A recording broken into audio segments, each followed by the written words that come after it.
Hi, good morning. My name is Representative Andrea Tupola. I am the State House Representative for District 43, which starts in Maili and ends in Eva.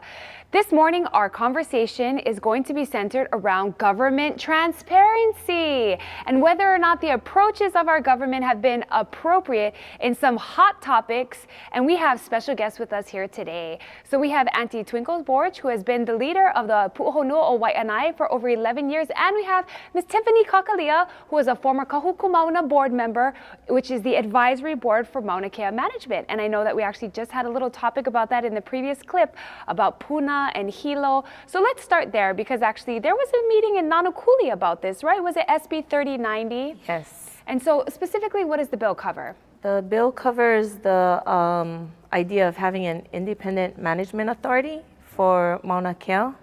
That's basically what it is. And so that Senate bill is crossing over into the House, and actually, more likely than not, I'll be able to vote on it. But in this meeting that was held in Nanukuli in my district, and it was regarding this bill, was there a lot of support for it or against, or do you think people are still kind of confused about what this is exactly doing? You know, I think coming from Hawaii Island and visiting Nanukuli and this subject being presented on, it was about less than 30 people in the meeting, and most of the people didn't seem to have maybe long time information or know what the long time conversation was. So information was presented that may not have truly, I think, grasped the whole idea of what the bill is trying to address. So the bill is actually trying to make a new Mauna Kea management authority. And are all of the 8 or 9 board members on this authority going to be governors appointed? That's what it says, governor appointed. There has been problems with the current managing system in place, but you know, there's things that are more rooted problems that need to be addressed. The idea of a independent management authority is a good one, but not at this time. Right, because are there 2 pending court cases that people should know about in regards to the root of the problem? Right, and right now in the Supreme Court is the case addressing the sublease agreements, and also an appeal to the Supreme Court on the contested case of the conservation district use application.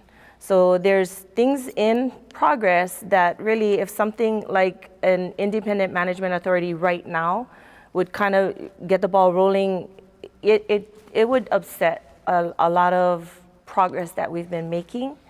And I just, you know, in conversation with people that have been looking at management options or issues, really an audit, a legislative audit on the finances and mismanagement should take place. There's no way a sound proposal or plan can be set in place or even brought to the table in just a few weeks or months when 50 years of assessment needs to take place before doing something like that. Right, and if you're unclear on what the issue is, definitely you can look up in the auditor's report. As far back as 1998, the auditor has been reporting a lot of the illegalities that are up there. You know, are the leases current? Should UH be collecting tourists, fees when they go up there? They actually do it, and they haven't gotten that approval through the Board of Regents.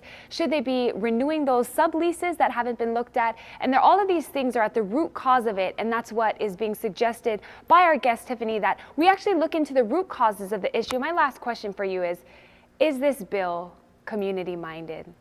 You know, I wouldn't say that it totally is. It is a concern to look at options of management, but not right now. Like I said, there's other pressing issues, and one is there's a lot in support of killing this bill because it doesn't truly reflect the consensus of the community at the foremost conversations on the topic, and supporting a financial and forensics audit of what's been happening over the past few years, and really for lawmakers, including policymakers, the Office of Hawaiian Affairs trustees, to really stop and take some time to realize that there's cases in place right now, and waiting on rulings would be helpful. If at the very least anyone would want to do something in support as far as lawmakers go, you know, the suggestion of a moratorium and really stopping further development, desecration, and manipulation of Native rights is something that we should pay more attention to, because it's not not a little thing. It's the root of the problem. So that's pretty much what we're in support of. Right, and so Auntie Twinkles, in regards to community and, has the government been transparent? You guys have been a hot topic this past week. There's been a lot of controversy. You guys had the open house. How did the open house go? Our open house went very well. I never expected that much people. We did have about 550 on paper. I believe we had a little over 700 there. Wow. Yeah. So, and the point of doing the open house was to just invite people in to see what it's like on our side, and just to have one open mind. We're not living the way people think we are, or when they talk about homeless, they reflect about us on like Kaka'ako, 2 different areas. 2 different areas, not the same issue. Yeah. So the newspapers have been reflecting that the government's working with the community. Is that true in your eyes? They've been with us like maybe the last 2 years, then they stopped. All of a sudden they came up again. I've been waiting for this to happen, but they're not being honest. Are you confident that there is actually parcels and a transition plan for that quantity of people, and taking into consideration families, jobs, transportation, water, sewage? Do you feel like that plan is in place and ready to go by June? No. Does that make you like concerned?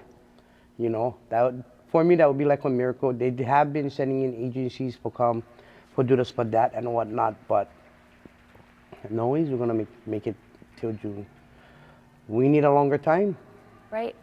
And I definitely think that if this was the state's idea and if they wanted to push for it, the current administration had 4 years to work with you. Yes. Not against you or for you or at you, but work with you. Or even with the meetings that we did have with them, it was either their way or no way, We people, we human. Right. Well, and I want to thank both of you for being here. Last week we had a town hall in my district about goat eradication and watershed protection, and the same issue came up.